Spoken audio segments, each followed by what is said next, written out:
donc bi mooy 4e coup d'état bi am Mali. Tchad am na coup d'état, Niger am na coup d'état, Burkina Faso am na coup d'état, Côte d'Ivoire am na coup d'état, Mauritanie am na coup d'état. maanaam ku lim sax da ngay juum. Ghana kazalika naka noonu waaye Ghana ñoom léegi dañoo nekk dëkk boo xamante ni dañu repentiru maanaam bu ñu jógee ci seen crise électorale yeeg seen coup d'état militaire yi après voilà léegi bokk na ci dëkk bi nga xamante ni moo gën a am démocratie ci Afrique. ba pare Accra c'est la capitale la plus propre d'Afrique aussi moo Kigali te loolu yëpp volonté la rek ak liggéey. xam nga nit nga nekk di def lu bon ba mu yàgg nga tuub wane ne ñun ci lu bon lañ nekkoon nañ soppeeku loolu wax dëgg yàlla kenn du ko bañal kenn waaye nag dafa am dëkk Afrique yu bëri yu des yoo xamante ni ci seen prédécesseurs yi lu ñu nekkoon ci loolu lañ nekk ba léegi bu ñu ñëwee dañuy foog ne dañuy changer mais dañuy ñëw mu gën a bon gën a pire loolu nag mooy waral révolution di am toujours te wax naa leen ko kër nee naa leen am na dëkk yoo xamante ni ñoom boo leen tegee luñ àttanul dañuy génn ci mbedd mi bokkuñu ak Sénégal dañuy wan président bi na ko sincèrement yow moomoo réew mi sa njaboot moomuñu réew mi voilà donc Tchad Hissène Habré moo fa nekkoon ki nga xam ne moom mooy Idriss Déby di actuel président bi tey depuis 90 ba léegi mu ngi fa Idriss Déby moo nekkoon chef d'état-major général des forces armées maanaam sem gaayam te semga boobu noonu moom moo ko mujj trahir coup d'état ko ça fait 30 ans mu ngi au pouvoir nanguwul joxe pouvoir bi démocratie amu fa liberté d'expression amu fa ku wax ñu tëj la ci kaso yi wala ñu rey la di buum mi dem ba def boppam maréchal xam nga loolu dafa ëpp c'est trop. léegi nag loolu mooy waral révolution toujours di am tey jii moom yàgg na fa de te am na doole loolu moom Idriss Déby mais bësam mu ngi ñëw léegi bësam dina ñëw léegi parce que peuple bi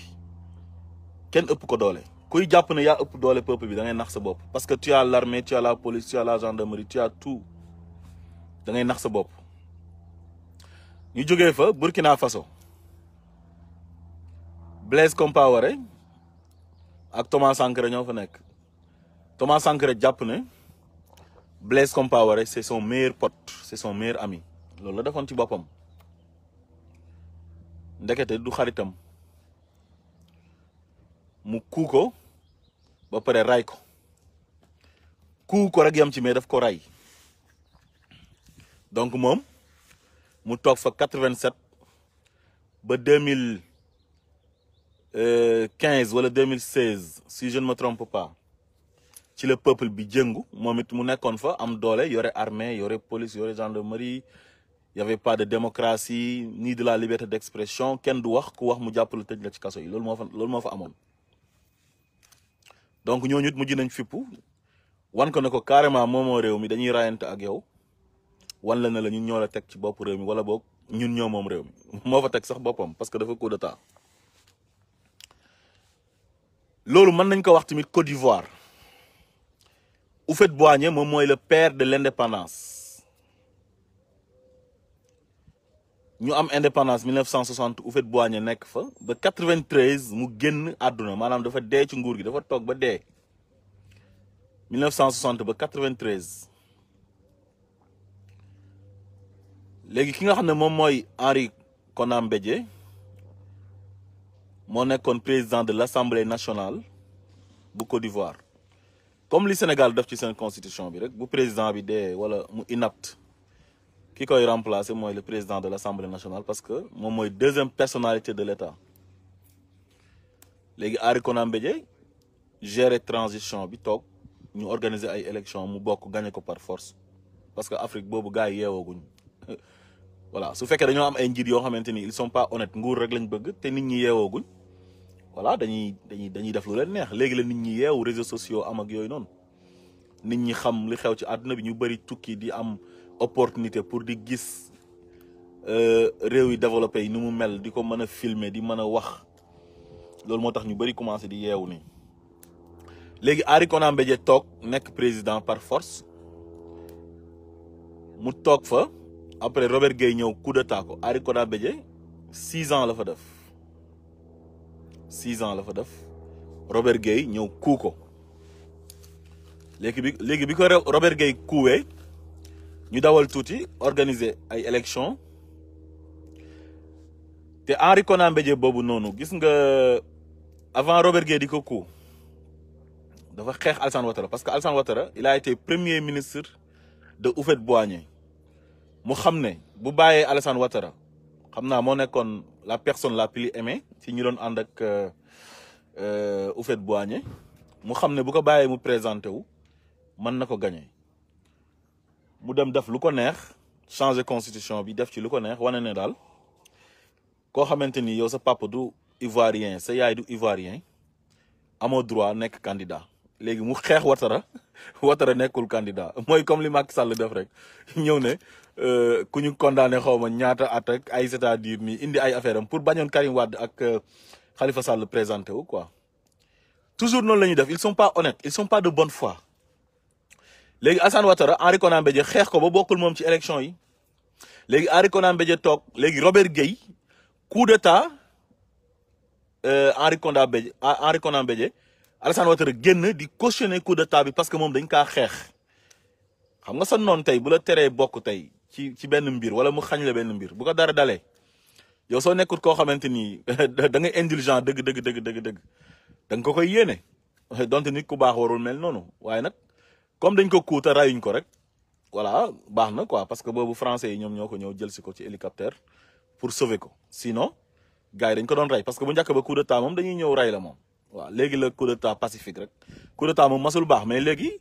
xaw na pacifique tuuti parce que buñ ñëwee di la coup duñ la ray quoi dañuy ñëw génnee la yóbbu la fenn wala ñu ne la démissionnel pousser la à la démission nga démissionné suñuy pare yóbbu la justice àtte la wala ñoo xam nu ñuy def daal. voilà léegi Robert Gueye toog bi Robert Gueye toogee organiser des élections libres et transparentes léegi nag Laurent Gbagbo ñëw nekk président de la République bi Laurent Gbagbo nekkee président de la République am ñaari mandat fekk lijjanti nañ lu bëri crise électorale yi fa amoon yu bëri lijjanti nañ ko xam nga ba Alassane Ouattara mën a présenté wu sax moom ci élection yi léegi Alassane Ouattara présenté wu ci fin wu deuxième mandat bu Laurent Gbagbo léegi nag gars yi ne Alassane Ouattara moom moo gagné Gbagbo Alassane Ouattara Gbagbo bañ na moom kenn gagné wu ko toog ci nguur gi CEDEAO bii nii tey avec la complicité de la France ñoom ñoo ñëw jëlee fa par force Laurent Gbagbo en 2010 il y avait beaucoup de morts Alassane Ouattara a marché sur des cadavres pour pouvoir accéder à la présidence de la République kon kooku tey waroon na éviter loolu reproduiraat en Côte d'Ivoire waaye fu mu nekk nii il est en train de reproduire la même chose en Côte d'Ivoire kon gars yi lu leen intéressé mooy nguur na nit ñi dee je m'en fous te gis nga waa ji mu investiroon mooy Amadou Gon Coulibaly son ex-premier ministre ne kooku moom moo koy remplacer xam nga kooku Alassane Ouattara moo gënoon a xam ne waa ji il était condamné waa ji Alassane Ouattara xam na ne il allait mourir dans 6 mois il le savait très bien mais da doon teg ay plan wane ne moom il est de bonne foi léegi def na 2 mandats constitution bi permettre ko pour mu def 3e mandat léegi jiital na dauphin yam mooy son ex-premier ministre le défunt premier ministre nu mu tuddati sax Amadou Gon Coulibaly léegi kooku gaañu entre temps mu ne nag amul kenn koo xamante ni maanaam am na capacité pour nekk candidat wala compétent na pour ñu investir que mu nekk candidat remplacer ko son premier ministre actuel kooku il peut bel et bien être candidat du parti il a 55 ans xale la il a de l'avenir mais defu ko parce que dafa bëgg a toog am 3e mandat ba pare violer la constitution ivoirien yi wàcc rayante yoonam nekku ci te loolu moom moo tax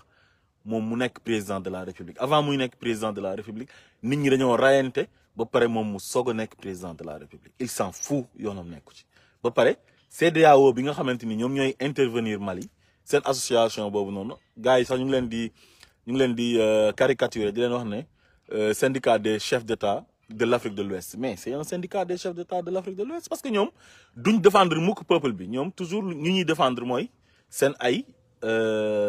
moromu président seen ay collègues président de la république mais peuple bi ñoom seen yoon nekku ci moo tax CEDEAO amul benn njëriñ donc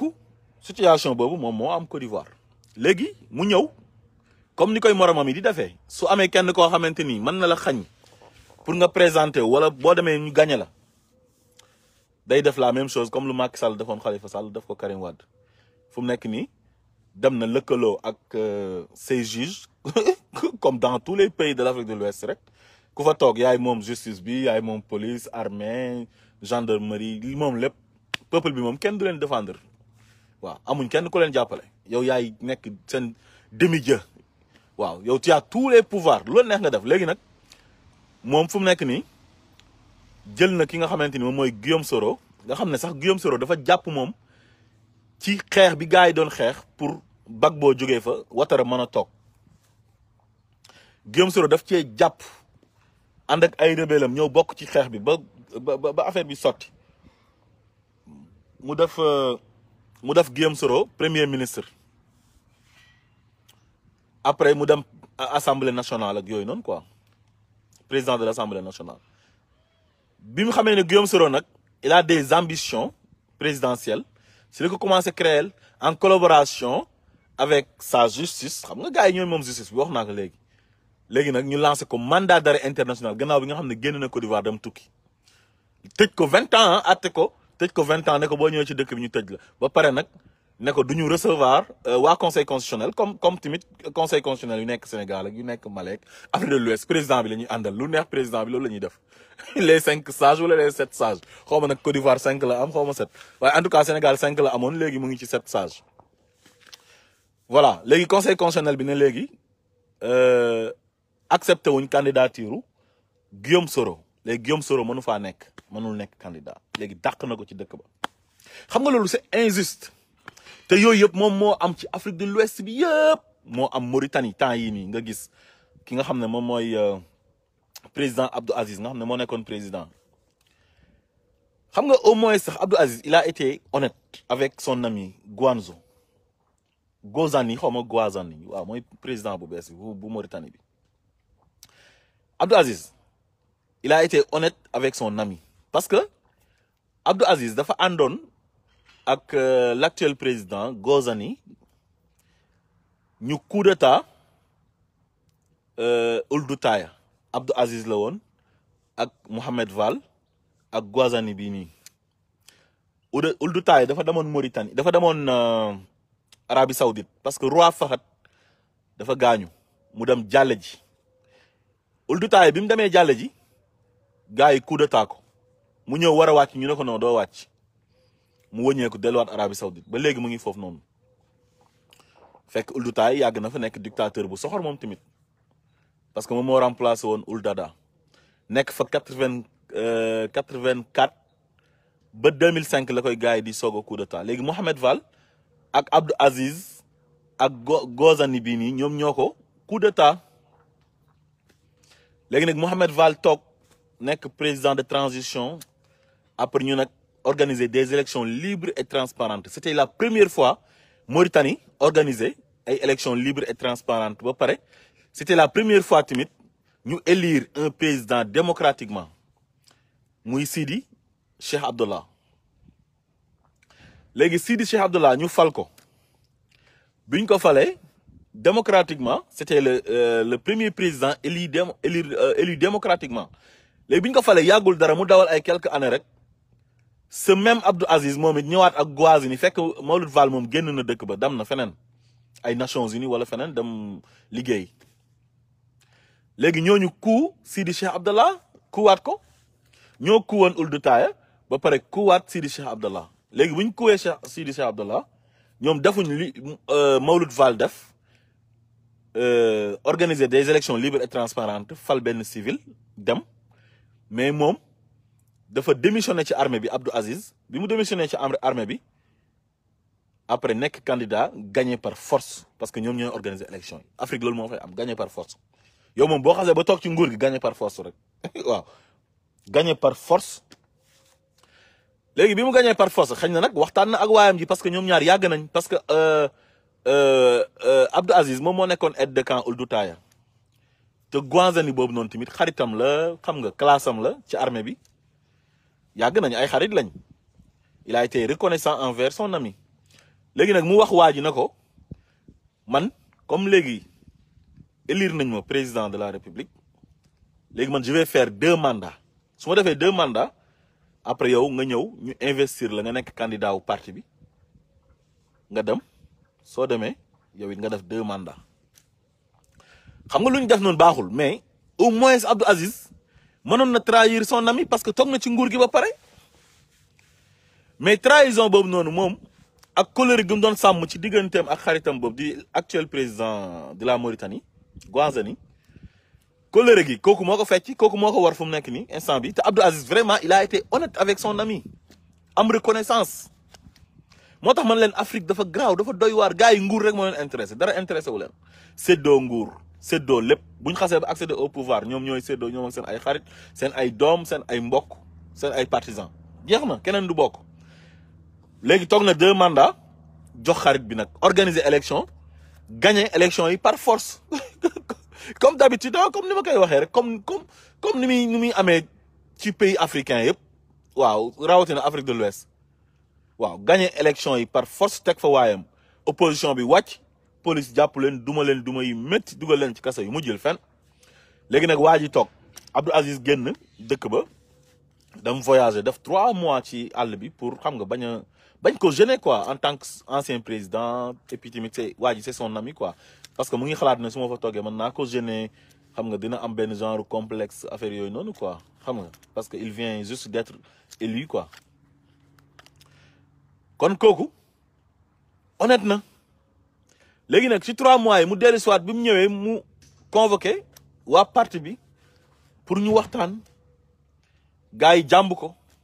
waa parti bi yëpp jàmb ko dam féetee ak Gouazani mu convoqué gars yi ay 4 personnes ñëw ak 5 personnes léegi nag si le problème bi nag commencé judd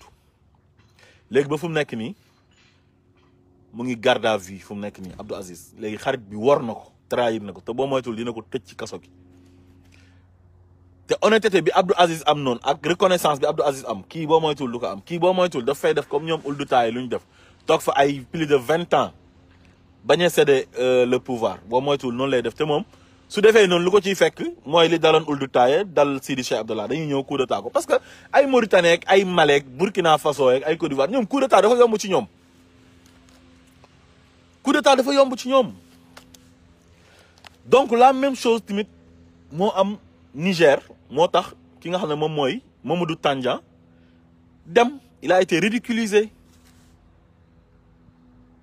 il s'est ridiculisé dafa ridiculiser boppam parce que moom dafa nekk président ñu def ci constitution bi moom Mamadou Tandian au Niger ñu def ci constitution bi comme lu ñu def bu Sénégal rek nul ne peut exercer plus de 2 mandats consécutifs léegi mu dem ba def 2e mandat yam bi 2e mandat bi di waaj a jeex moom it mu def comme lu Alassane Ouattara def nii rek moom Tandian ne dafay présenté wu léegi nag moom conseil constitutionnel bi président bi il est courageux bokkul ak yeneen président au conseil constitutionnel bu Côte d'Ivoire ak bu Sénégal ak bu ñeneen nga xam ne lu neex président bi neex na leen au moins sax Niger ñoom foofu am nañ fa chance président conseil constitutionnel bi ne ko fii mënoo fee am 3e mandat amoo droit présenté wu parce que constitution bi moo mayu la ko constitution bi mayu la ko mu dem assemblée nationale président assemblée nationale bi ak député yi majorité bi yëpp jàmb ko xam nga kon Niger ñoo ñu tane foofu ñun ndax ñun suñ majorité bi xam nga tey jii duñ Macky Sall du mas a bëgg dara ñu opposé wu ci suñ conseil constitutionnel bi kazalika Macky Sall du mas a bëgg dara ñu bañ jamais tant que Macky Sall mu ngi nekk président lu mu bëgg loolu la ñuy def tant que nag peuple bi génnut dal ci kaw président bi ba nanguwaat pouvoir bi comme lu waa Mali def duñ mën a régler ñoom mais tant que Macky il est au pouvoir lu mu bëgg ci conseil constitutionnel lu mu bëgg ci assemblée nationale ci majorité ba loolu mooy am waaye Niger côté boobu ñoo ñu fa tane woon ci temps yu Tandian ñëpp jàmb ko léegi mu dissoudre assemblée nationale bi indi problème foofu coow jib après armée bi génn régler problème bi coup d'état ko mu jeex tàkk loolu moo xew Mali moo xew Niger problème day am ñu jàpp nit ñi di rey nar a rey peuple bi armée bi génn régler situation bi décanter la situation Ibrahima Boubacar Keïta même chose lu xew dëkk yu ma tudd yëpp tamit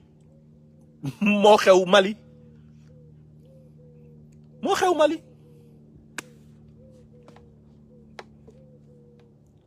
kazalika nekk noonu même chose la même chose moom moo xew foofu noonu Modibo Keïta c'est le père de l'indépendance moo fa toogoon kan moo ko coup d'état Moussa Traoré moo ko coup d'état 1968 Moussa Traoré toog ba 91 Amadou Toumani Touré ñëw coup d'état ko Amadou Toumani Touré def ñaari mandat avant muy jeexal Sanogo ñëw coup d'état ko te Amadou Toumani Touré sax moom bi mu coup d'état sax moom toogul moom comme lu Mohamed Val bu Mauritanie defoon bi mu coup d'état ulu taay dafa coup d'état ba pare organiser des élections libres et transparentes dem bàyyi nguur gi mais Amadou Toumani Touré bi mu coup d'état Moussa Traoré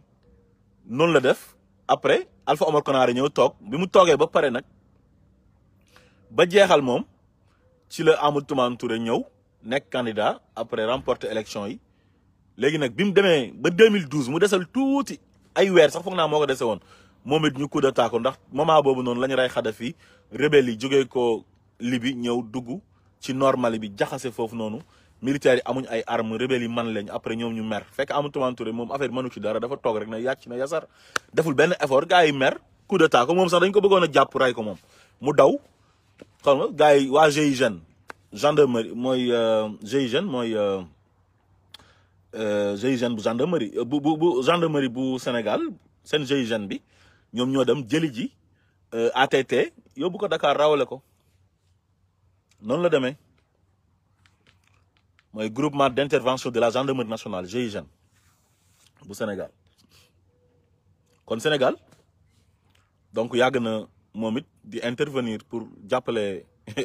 seen ay moromu président yoo xam ne ay voisins lañ quoi voilà léegi nag bu ñu bu sànn ko coup d'état Amadou Toumani Touré problème am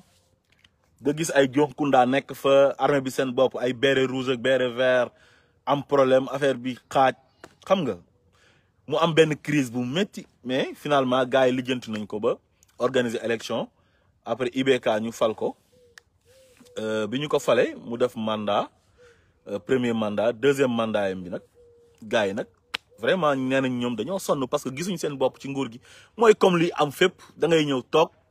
nguur gi yow sa moomeelu bopp nga koy def moo am Afrique de l'Ouest yëpp Sénégal ak Mali ak Mauritanie ak Gambie ak Burkina Faso ak Niger rek ba ci Nigéria fépp moo fa am Ghana daal moo ci tane Ghana moom c'est un pays de démocratie véritable démocratie moo fa am xam nga voilà donc IBK dund bi muy dund ak ni mu yoree nguur ga mooy ne moom nguur ga parce que dafa def ci boppam bi ne moom surtout Soundiata Keita la donc day toog di mel ni koo xam ne yow buur nga quoi impliqué sa doom Karim muy yàq xaalis gis ngeen image yi ci internet bi ci réseaux sociaux yi day voyager dem jëli ji ay prostituées de classe exceptionnelle xam nga di leen jox xaalis ñoo ñu sol ay maillot de bain di fecc di lëmbal di ko raayal bopp bi mu nekk ci bambula boo xamante ni kenn mën laa wax ban façon bambula la pardon te loolu moo am ci réewu Afrique yëpp comme ni ma koy waxee lu ëpp ci réewu Afrique yi peuple bi ñoom perdant la ñuy nekk maanaam duñ tekki dara yow yaay toog yow sa doom say xarit say mbokk say goro moo am Sénégal ak fépp peuple bi moom toujours ñoom ñooy subir la misère ñoom duñ yëg sax ne nguur am na ci réew ma duñ gis seen bopp ci réew ma buñ feebaree duñ faju duñ am courant bu doy duñ am ndox mu doy inondation gis au Sénégal temps yi yaa ngi gis barki démb taw bi mu taw Dakar xale yi ñu ngi nekk di def examen entre en 6e ak certificat yéen a ngi gis école yi fees dell ba ci biir ndox mi lañ doon xuus centre d'examen yi dafa feesoon dell laa la wax ni ci condition yooyu noonu nguur goo xam ne yow da ngay falu assainissement sax manoo ko manoo yow kon lan ngay man ku mënta defar assainissement bu jaar yoon yow lan ngay man lan mais assainissement bokk na ci lu gën a tuuti ci président di def te ñoom mën nañoo assainir sax mën nañoo assainir dëkk ba mën nañoo assurer nit ñi courant mën nañoo assurer nit ñi ndox te dëkk ba am tous les potentiels riche ci lépp am ay richesse yoo xamante ni ñëpp a ko soxla mais loolu bu yàggee dafay pousser la population ñu révolté wu dañuy frustré wu loolu moom moo am Mali ba Mali frustré wu génn dirigé par voilà l'incontournable Imam Dicko l'incontournable Imam Dicko qui mérite beaucoup de respect façon tentative bu nekk def nañ ko pour jëm ko corrompre mu bañ élection 2018 di indi nañ 50 millions jox ko mu ne j'ai pas besoin de votre argent parce que l'argent c'est l'argent du contribuable c'est pas votre argent c'est l'argent du contribuable Sénégal de pour nga gis fa benn imam wala na ma yàlla baal benn sëriñ bu ñu jox 50 millions mu delloo ko ah du mu wax ne amul de mais xam naa ne bëriwul moom su amee kon kooku dafay crédible pour su ootee manifestation gars yi dañuy génn parce que dañ koy respecter parce que moom Mali baax moo ko gënal moom boppam mais Sénégal li nga fay gis ñu bëri ñun boo gisee xaalis yow da ngay sacrifier Sénégal sacrifier réew mi sacrifier nit ñi yow sa yoon nekkul ci nit ñi na nit ñi dee yow ngay tedd yaag sa ay njaboot di séddoo ñu lay jox xaalis ngay lekk xam nga sa yoon nekkul ci sénégalais yi xamoo ndax ñu ngi lekk ba suur ñu ngi naan ba mandi buñ feebaree dinañ faju yow sa yoon nekku ci yow daal nañ la sàccal ci xaalisu Sénégal bi jox la yaag sa njaboot ngeen di dund di gundaandaat di ndaataatal la comme ni koy Ahmed Aïdara di waxee di voyager boo feebaree dem Europe dem faju ji wala Amérique loolu moo tax nag Imam Dicko am crédibilité boo xamante ni su ootee rassemblement gars yi dañuy ñëw léegi nag rassemblement yi ak manifestation yi dafa réussir léegi ñu xam ne ci kaw lay mujjee armée bi nag ñëw décanter la situation régler problème bi jàpp président de l'Assemblée nationale jàpp premier ministre ba jàpp ministre des forces armées chef d'état-major des forces armées xam nga ministre de souveraineté yëpp mu jàpp leen ministre de l'intérieur ñëpp ba pare nag dem jàpp président bi nag yóbbu ko camp wu Kati camp Modibo Keïta de Kati à 15 kilomètres de Bamako forcé ko à la démission léegi nag waa association bi comme ni leen gars yi di caricaturer quoi waa association waa CEDEAO syndicat des chefs d'État d'Afrique de l'Ouest quoi donc gars yi ay guignol lañ quoi man ree lañ may def ñu ñëw ñu ne léegi dañuy exiger le rétablissement à la tête de l'État de Ibrahima Boubacar Keïta immédiatement ba pare wax na ne militaire yi dellu si seen caserne yi quoi mais ñoom ku leen wax ne Ibrahima Boubacar Keïta dinañ ko tegaat ci bopp Mali ñoom dinañ ko gëm xam nga kon ñoom dañuy nax nit ñi quoi léegi ñoom fàtte nañ peuple malien bi quoi peuple malien bi lu ñuy daj te ñoom seen moromu chef d'état yi la ñuy jàppale quoi malgré seen conneries yi ñuy nekkee foofu noonu ak seen dérives yi ils supportent leurs collègues quoi mais loolu c'est catastrophique dafa graaw peuple bi il est toujours perdant quoi moom kenn du ko jàppale ñoom daal bu ñu faloo ñoom ils ont tout ils ont l'armée ils ont la police la gendarmerie tous les pouvoirs léegi peuple bi moom du am benn pouvoir bu peuple bi wàccee ci mbedd mi police ñëw duma comme Macky Sall nu mu ñuy def Sénégal ñun duñ marche mu ku bëgg a marche mu ne la doo fi marché yónni policier mi ñu noq la noq yu métti toroxal la sànni la ci oto yi comme ni ñuy def ñoom Guy Marius Sagna ak ñeneen loolu rek moo fa am léegi Ibrahima Boubacar Keïta tey suba maa ngi lire benn information ñu ne Ibrahima Boubacar Keïta dit non au rétablissement de sa personne à la tête du pouvoir wala à la tête de l'État mais ma ne leen Ibrahima Boubacar Keïta bu waxut loolu lan lay wax xanaa moom dafay xaru Ibrahima Boubacar Keïta moom kenn bëggu ko Mali il est impopulaire amul kenn ku ko jàppale parce que peuple bi yëpp ñoo àndandoo détesté ko mais kooku buñ ko jéemee rétablir tegaat ko à la tête de l'État mais xanaa kon dañoo bëgg a taal Mali kon dañoo bëgg maliens yi génn rayante seen biir ñoo ils sont irresponsables les chefs d'État de la CEDEAO quoi. man je me dis toujours ne ñii seen jàng beeg seen intellectuels yi ñuy ooteeg ay école xawma nan ak nan université de nii de naa Sorbonne ak ay université Panthéon yeeg ñuy jaar fii fa ban njëriñ la leen amal quoi laay laajte ñun sax ñoo leen ëpp xam-xam quoi ñun non billaay à un moment donné da ngay wax ne ñii est-ce que toogoon nañ ci banc yi école sax jàng quoi parce que des décisions yoo xamante ni kenn xamul yan façon décision la mais lii am na ba pare mais nañ def médiation ñu toog waxtaan ak armée bi ñu waxtaan ak ñoom xool nan la ñuy def ba organiser des élections libres et transparentes xool ñan ñoo ci war a bokk ñu bokk gagné ñu jox la réew mi après continuer médiation yi parce que Mali est devenu ingouvernable Mali kenn mënatu ko gouverner parce que dafa bëri problème Mali y a beaucoup de problèmes au Mali gis ngeen nord Mali nord bu Mali bi nii problème yi fa am parce que ñooñ dañ leen a marginaliser maanaam Mali dafa rëy Mali 1,2 million kilomètres carrés la superficie Mali Soudan rek moo ko ëpp Soudan rek moo ëpp Mali ci Afrique ba Afrique daj bon dëkk yu ko gën a peuplé bëri na comme Égypte moo gën a peuplé Nigéria moo gën a peuplé ak yeneen dëkk yi ay Éthiopie ay Kenya yooyu moom dëkk yu ngand la quoi peuplé mais si superficie Mali moo ëpp après Soudan 1,8 million la kilomètres carrés Mali ñëw nekk 1,2 million dem frontière ak Algérie frontière ak Mauritanie frontière ak Niger Burkina Faso Côte d'Ivoire Sénégal kooku c'est un grand pays dafa rëy Sahara bi yëpp Mali la kon xam ngeen ne loolu dëkk bu rëy la ba pare comme ay Gao ay Kidal ak ay Tombouctou ay Mopti dëkk yooyu duñ gis sax président wala membre du gouvernement parce que dafa sori y a pas de bonne route ah nga jógee ko Bamako dem Dakar moo gën a yomb nga jógee ko Bamako dem ci nord Mali bi gars yi mën nañoo nekk président ba wàcc duñ fa dem ministre yi duñ fa dem marginaliser leen maanaam gis nga dëkk yooyu ma leen di wax noonu ay Gao ak ay Kidal ak ay Tombouctou Gandiaye ak ay Guinguinéo sax moo ko dàq sur le franc ci wàllu infrastructure Guinguinéo ak Gandiaye moo dàq dëkk yooyu dara amu fa rien ban ay tawaxu ban moo fa am ay banqo amul tali ay tali yu xonq moo tax nag gars yi bu ñu demee daaneel Kadhafi après affaire bi bu mu jeexee ci la nag gars yi ñëw dugg foofu noonu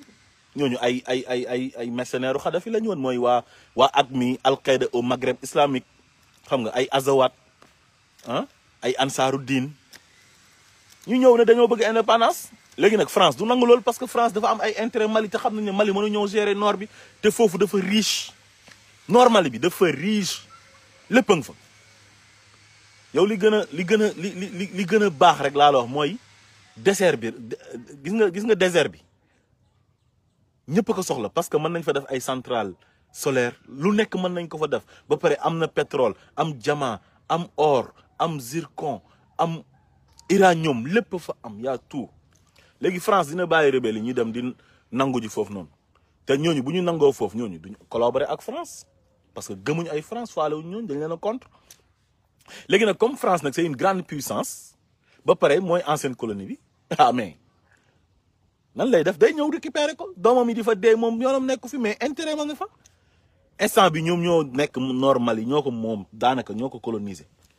nekk fa ak seen ay soldats fu mu nekk nii nord Mali daanaka mën nañu wax ne sax France la c'est la France parce que ñoom ñoo fa nekk ak seen armée donc loolu la buñ nekkee président rek jeex na duñ liggéey duñ def dara Mali Bamako rek la woon Bamako Ibrahima Boubacar Keïta amutoon benn autorité au Mali benn autorité dafa toogoon rek maliens yi sonn ba bëgg a dee seen xale yi comme ni ma ko waxee tey jii boo gisee ñuy dugg ci gaal yi ñu ci ëpp maliens yi lay nekk burkinabé yi nigériens yi gambiens yi sénégalais ñooñu rek ñooy dugg ci gaal yi di dee si Méditerranée bi lu tax mooy ne njiit yi bu ñu xasee ba falu seen yoon nekkul ci peuple bi nañ toog rek ñoom di lekk ñoom ak seen njaboot di noos bambula ku ànd ak ñoom nekk ci jàmm soo àndut ak ñoom ñu créer la kenn du marche kenn du wax élection bu ñëwee ñu sàcc élection yi gagné ko par force doo ci mën dara fichier électoral bi lu leen neex lañ ciy def loolu dafa métti nag dafa métti mais Sénégal bu ñu mënoon def comme li Mali def dañ koy def mais nag ñaanuñ ko yàlla wax dëgg yàlla ñaanuñ yàlla àgg foofu parce que nous sommes le premier pays de l'Afrique de l'Ouest wala le seul pays de l'Afrique de l'Ouest qui a jamais connu de coup d'état te loolu dañuy ñaan yàlla mu continuer Macky Sall dañ koy ñaanal rek yàlla na jeexal ci jàmm jeexal 2024 dem yoonam ñu redressé dëkk bi defaraat ko loolu rek la ñuy ñaan yàlla mais ñaanuñ yàlla sax situation bi am Mali am Sénégal ñaanuñ ko sax yàlla wax dëgg yàlla yàkkamti nañ nag Macky Sall dem nag wax dëgg yàlla loolu nag mooy indi frustration bi wax naa leen ko te loolu nee naa leen waa Sénégal buñ ko mënoon dañ koy def mais ñun nekkuñ peuple boo xamante ni noonu lañ mel comme maliens yi niñ mel xool leen Macky Sall bi mu faloo en 2012 la nekk président de la République après avoir fait 8 ans avec Ablaye Wade bi mu ñëwee victimisé wu ñu jox ko nguur gi bu ñu ko joxee nguur gi après gis ngeen mu ñëw di sérieux lu la patrie avant le parti ay slogan gouvernance sobre et vertueuse du ma signer sama rakk benn contrat du ma impliqué kenn dinaa xeex népotisme impunité di wax rek di créer ba pare nag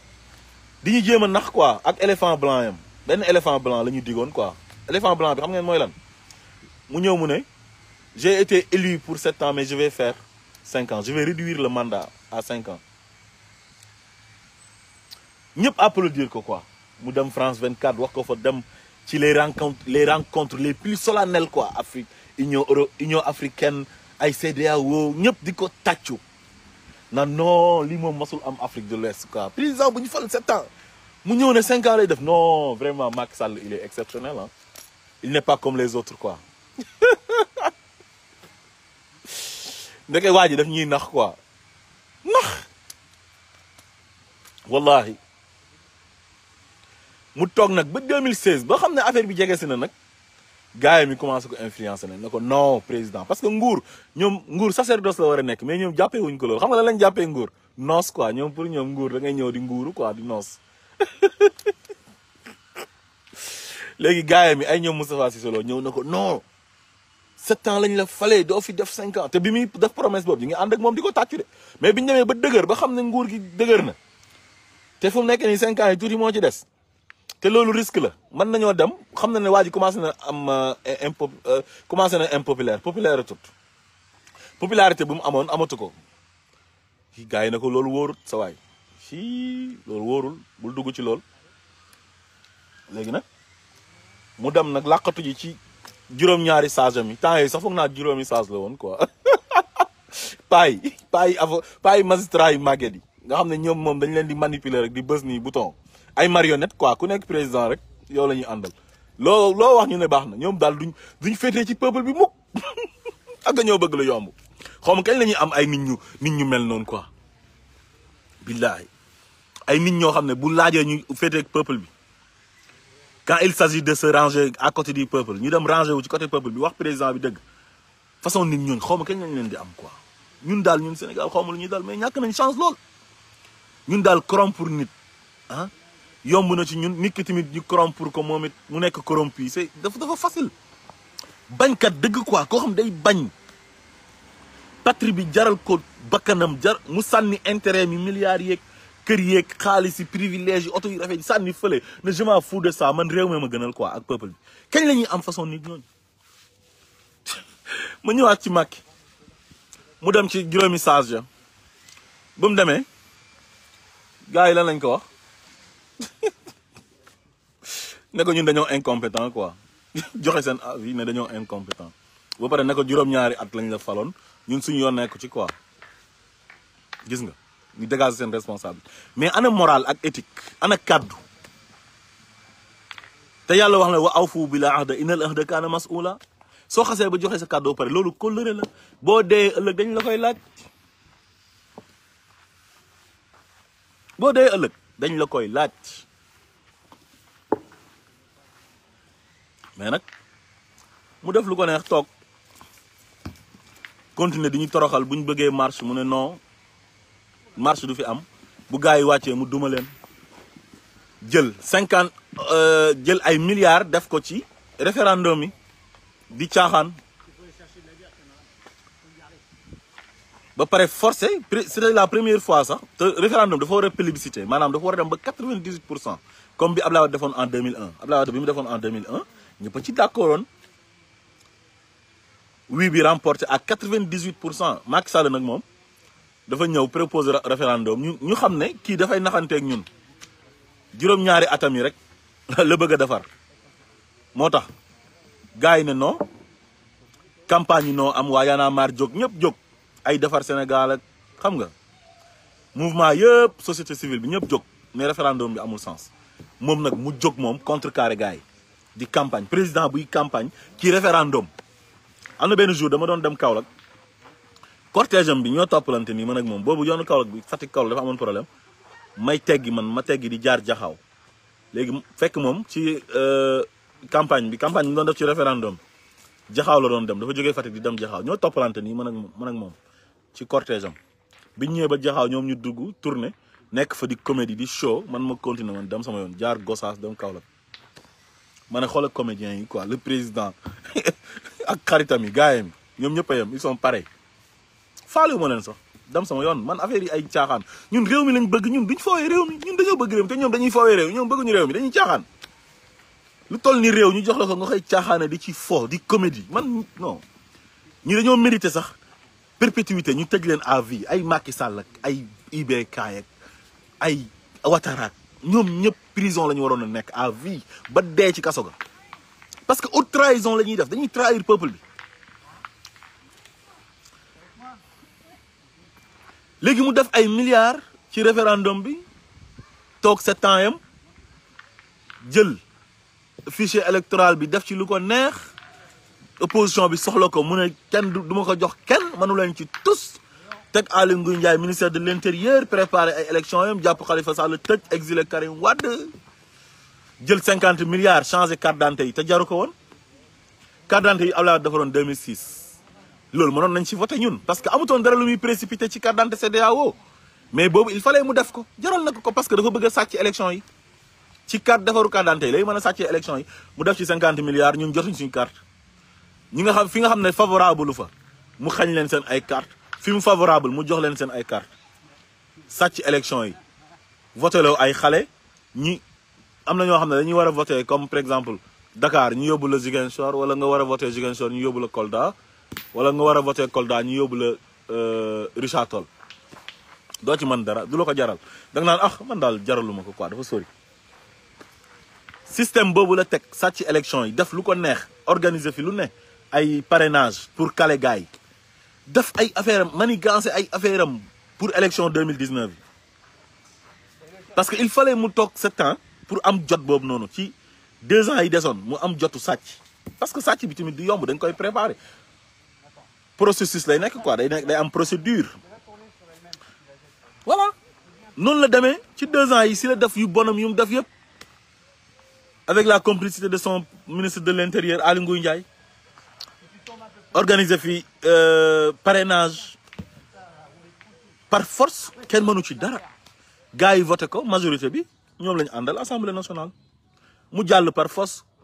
ñu ne 23 comme lu amoon 23 juin dina am gars yi génn Macky Sall maté leen na kenn du fi génn parce que bu autorisé woon marche bi rek affaire bi du jàll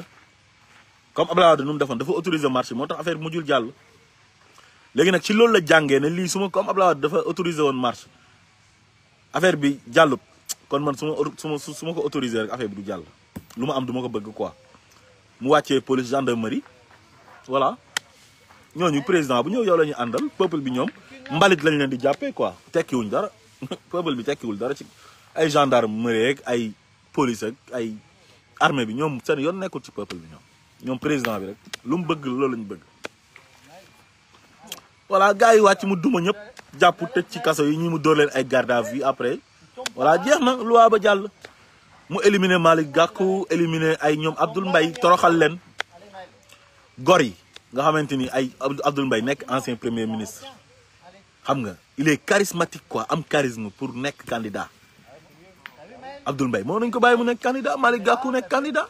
Pape Diop nekk candidat ancien président de l'Assemblée nationale ñëpp mu sànni leen fële falax leen tànn 5 candidats yam fekk Boun Dionne wax na ne 5 candidats mooy am mu ñëwaat ne ils vont gagner les élections à 57%. léegi sa waay ñëw yokkal leen ci benn Demba Kandji yokkal leen ci 1% quoi muy 58 suturaal leen quoi Demba Kandji moo ko teg foofu noonu tribunal nu mu tuddati sax cour d'appel tànn ay 7 sages am 5 yi mu tànn leen 3 yi président assemblée nationale lu mu bëgg loolu lañ bëgg conseil constitutionnel dégg man conseil constitutionnel fële cour suprême gars yi fa nekk moo leen fay teg ñoom Badio Camara ak ay ñeneen ak ñeneen ñi fa nekk luñ bëgg mu defal ko mu def lu muy def yëpp gagné élection yi par force bal tàkkut coow jibut gagné par force au premier tour te waxoon nañ ne seen objectif mooy gagné premier tour et puis dañoo ñàkk jom amuñu vergogne léegi yooyu yëpp boo ko dajalee nag mais peuple bi bu yàggee frustration dafay am mënuñoo am ndox mënuñoo am courant inondation di leen rey pauvreté di leen bëgg a rey mënuñoo lekk ba suur mënuñoo naan ba màndi loolu moo indi problème bi Mali te moo am Sénégal moo am Mauritanie moo am Guinée moo am fépp Côte d'Ivoire rek fépp loolu moo fa am appauvrir peuple bi di leen toroxal di sàcc seen xaalis sàcc seen élection yàgg sa njaboot ngeen di noos du mujj fenn léegi nag Côte d'Ivoire moom fa muy mujjee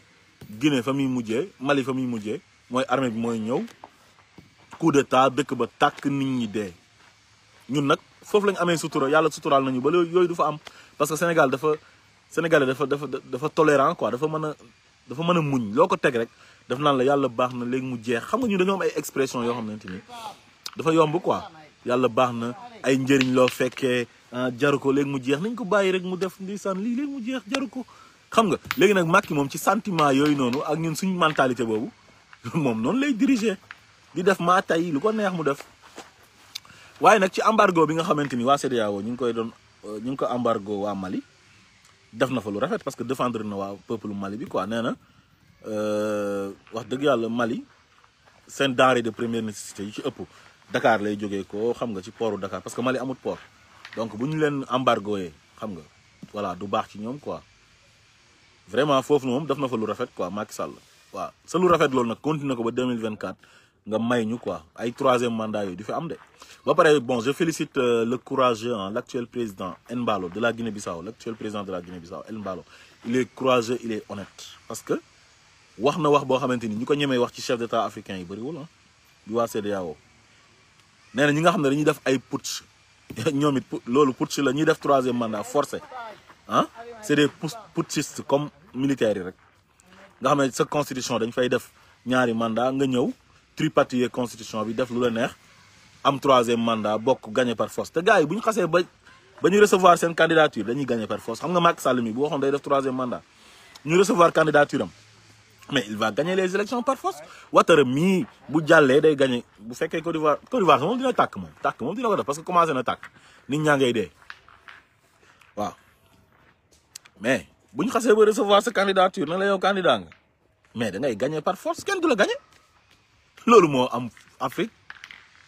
voilà moo tax Macky Sall mii tey bés bu demoon ba ne dafa bëgg 3e mandat candidature bi buy jàll muy nekk président par force kenn du ci mën dara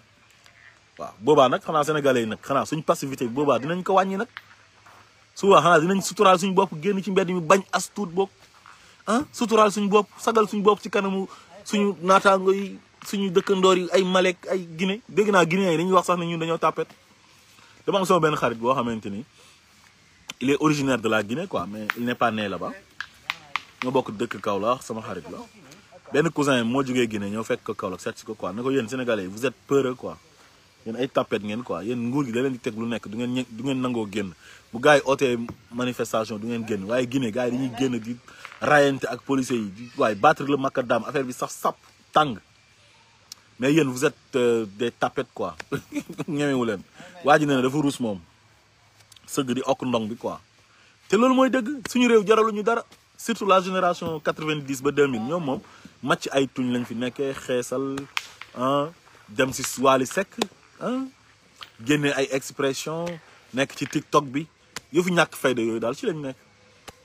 te ñoom ñooy jeunesse bi de ñoom ñooy avenir de demain au lieu que ñu génn gérer seen bopp dëkk bi mais am na ñoo xam ne booy wax si politique sax dañ naan kii dafa soof quoi man mii am na ñu bëri dañ naan kii dafa soof quoi waa ji nu mu soofee ak mbaxanaam bu ñaaw bi ak veerem bi parce que intéressé wu leen ñoom voilà nañ defar ba mu baax quoi añ ba suur naan ataaya voilà bu ngoonee nga dem sangu ji sol sa jean déchiré ñu ne sa waay yow sa sañ sa rafet na li nga sol baax na voilà guddi nga ne kan mooy dóor gaa yi ne la non tey Wally Seck moo am quoi moo nekk almadi quoi wala jës fooyu wala ay feneen ak feneen Nirvana nga dem baali waaw jeex na tëdd nelaw ba midi après jeex na surtout réew mi sa yoon nekku ci yow na ndox ñàkk na courant ñàkk nañ ñu rey nañ xiif yow tu t'en fous quoi sa yoon nekku ci mais loolu dafa garaaw c'est désolant wax dëgg yàlla Mali nag ñoom meluñ noonu Guinée meluñ noonu Burkina meluñ noonu parce que ñoom li fa nekkoon ñoom ñoo ko xeexal seen bopp dañoo wàcc ci mbedd mi xeex gis nga Burkina bu ñu bëggee tàggoog Blaise Compaoré mais jeunes yi ñoo wàcc rayante am na ay professeurs yi doon wàcc sax am na benn image bu amoon benn professeur mais ñu la jàkkaaroog militaires yi waxuma la policiers de militaires yi téye militaires yi di ko dóor mu téye yat bi nii ne rey leen ma mais Blaise après dafa dem Mali tamit bu ñu bëggee tàggoog seen gars yi noonu lañ def Côte d'Ivoire kazalika Niger même chose ñeneen nag ñeneen mais sénégalais dafa bëgg jàmm bëgg lu neex jàpp na nag ku mu gis foog ne moo la gën nag ku ñu gis dañ naan ñoo la gën quoi di xeeb nit ñi suñ mbokk yi di leen tuddee ay ñag ak ay nii ak c'est-à-dire xam nga te duñ def dara rien dara duñ ko def toog muy dox rek waaw nekk ci jàmm rek yow waa ji lu mu la teg nga tegoo ko bëgg naa voilà ngeen baal ma nag mais ñun dañoo xaw a ñàkk fayda de dañoo xaw a ñàkk fayda lool moo tax daal war nañoo góorgóorlu bu baax a baax quoi parce que nit li ñuy wax naan mbéju kanam borom moo koy fajal boppam quoi voilà donc daal nañ bàyyi xel bu baax a baax ci 3e mandat wu Macky Sall bi ñu teel ko préparé waaw bu waxee ne dafay def 3e mandat parce que acte yu mu doon posé yëpp pour am 3e mandat la ñëpp xam nañ ko parce que moom VAR baa ngi fi chaque jour gars yi tegal ko dafa wax ne fal nañ ko ba pare bi mooy 2e mandat yam jeex na bi mu amee 2e mandat bi mu commencé changer discours ñu laaj ko mu ne lan laa leen waxoon est-ce que diggante bi wax mën na fee changer ba pare na duma ñu ne ko président waxal waaw wala déet xam nga journaliste yi moom dañ lay kii quoi dañ lay teg pression mu ne non du ma wax waaw du ma wax déet loolu mooy lan mais dafal comme Oussouffou nu mu def mais Oussouffou daf ne man bi mooy sama 2e mandat man jeex na damay jox ñeneen ñu dem Mballo taxaw wax ne moom mu ngi ci 1er mandat yam su defee de 10 ans maximum bu ko defee day jox nouvelle génération bi ñu gérer te moom moo gën a nekk xale ci président africain yëpp Mballo président Guinée-Bissau yàlla bu ko Alpha Condé sax booleeg militaires yi Guinée-Bissau yi ñu coup d'état ko comme Guinée-Bissau moom coup d'état dafa yomb boo moytul comme offensé na ay Alpha Condé ak ay Ouattara ak ay Macky Sall yi Macky Sall moom loolu moo nekk ci xol bi yàlla bu ñu manipuler sax armée bi instrumentaliser leen ne leen dam leen jëlee ko fa parce que kii daf ñuy fontoo quoi voilà Macky loolu moo nekk ci bopp bi mu ne voilà du ma wax non du ma wax oui mais xam nga loolu ku honnête du ko wax ku bëgg jàmm tamit du wax loolu ku nar a wor rek mooy def loolu comme ni mu defoon ci 7 ans 5 ans yi loolu rek léegi nag Moustapha Diakhaté génn ne Macky mënta am 2e mandat 3e mandat plutôt mu dàq ko Sori Kaba ne mënta am 3e mandat mu dàq ko Bougazelli génn ne Macky Sall juridiquement il peut avoir un 3e mandat yàlla àtte ko ak ñun dara fekk ko ci yàlla àtte ko ak ñun mu dem di trafiquer faux billets ñu jàpp ko tëj ko kaso 6 mois génnee ko moo Ndiaye Rahma jëkkëru Mariama Sarr voilà nekk APR Kaolack militant bu mag jege Macky Sall wax